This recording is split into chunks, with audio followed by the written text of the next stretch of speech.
Hello, friends. Been thinking about you a lot and wondering how all of you are doing.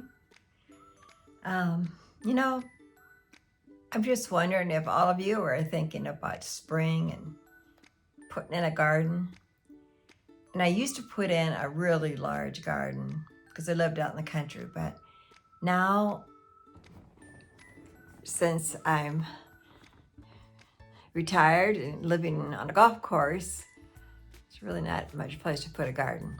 But I do have a deck and I have some big pots. I don't want to talk to you today about a very favorite tomato of mine. A friend of mine from Facebook mentioned it one day about her mortgage lifter tomatoes. And I go, what is a mortgage lifter tomato? And then I start looking for them just to try them because she said they were so wonderful and they were huge and so tasty. And so I did found the plants one year finally in a small nursery close to me.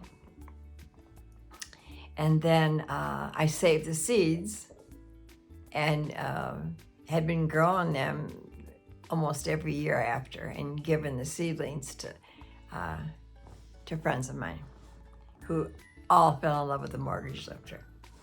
But the story on it is just the neatest thing, I think.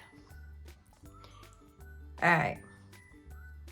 But I'm going to tell you why it's called the mortgage lifter. First of all, it is an heirloom tomato, and they're absolutely huge, really big, and they're like maybe like about 2.5 pounds per tomato, and they produce fruit clear up until frost.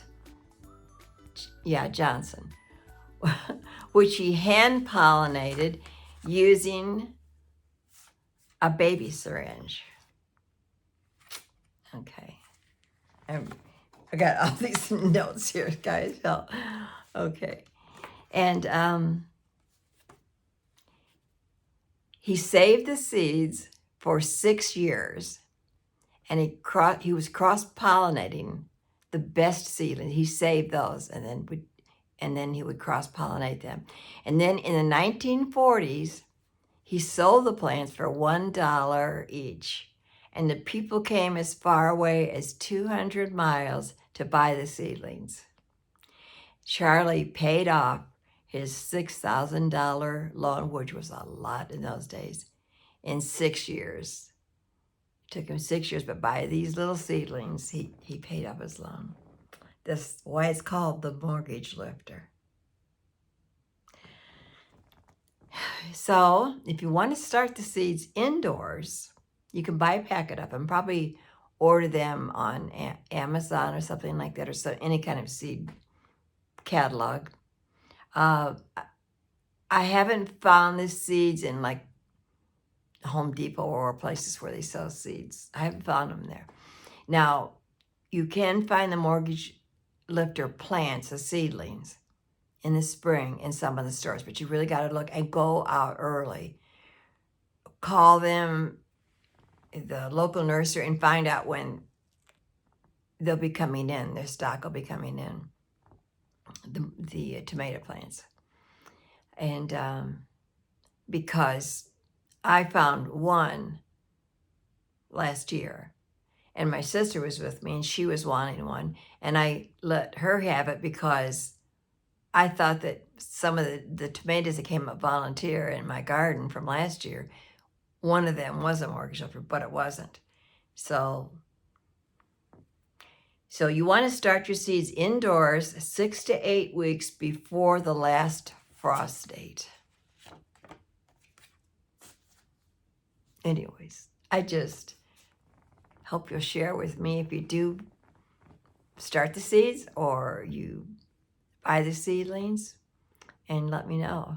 I mean, they're so delicious. My neighbor down the street, Joanne, she asked me last year, and see, I thought I had a plant, and I did. And she asked me last year, oh, did you grow those mortgage lifters? I'm like, I thought I had one, but I don't.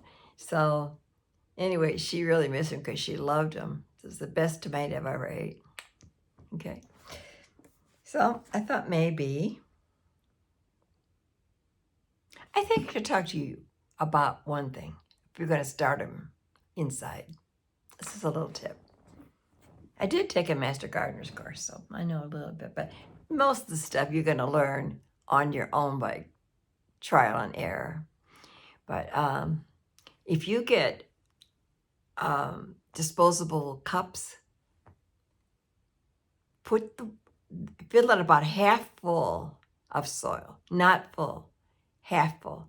Put your seed in there, and you could just cover it up with maybe handy wrap and put a rubber band around it. Let it stay moist. Maybe set it on top of the refrigerator, someplace warm. And as it starts growing, the seedling starts growing, actually the stem, anywhere the dirt touches that stem, it will grow roots. And you want a lot of roots because that picks up all the nutrition for your plants. So let's say the glass is half full of soil. Now you can begin, the plant starts growing, just start filling the cup up with soil all the way up that stem. So everywhere that soil touches that stem, you're going to have more roots. So it's half full of soil, seedling in. As the seedling grows, put in a little more soil. Keep doing that. Don't overwater because it will cause it to mold. And every once in a while, I would like open the top up, a little air in. But once it sprouts, then take that plastic off, so you won't get any mold or anything on it.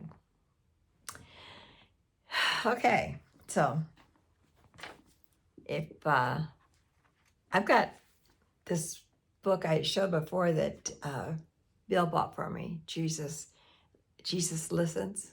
I think you probably see it backwards. But it's daily devotional prayers. I thought it was just devotional, but it's prayers. But for those of you who can stick around, if you want to hear this, it's very good, I think.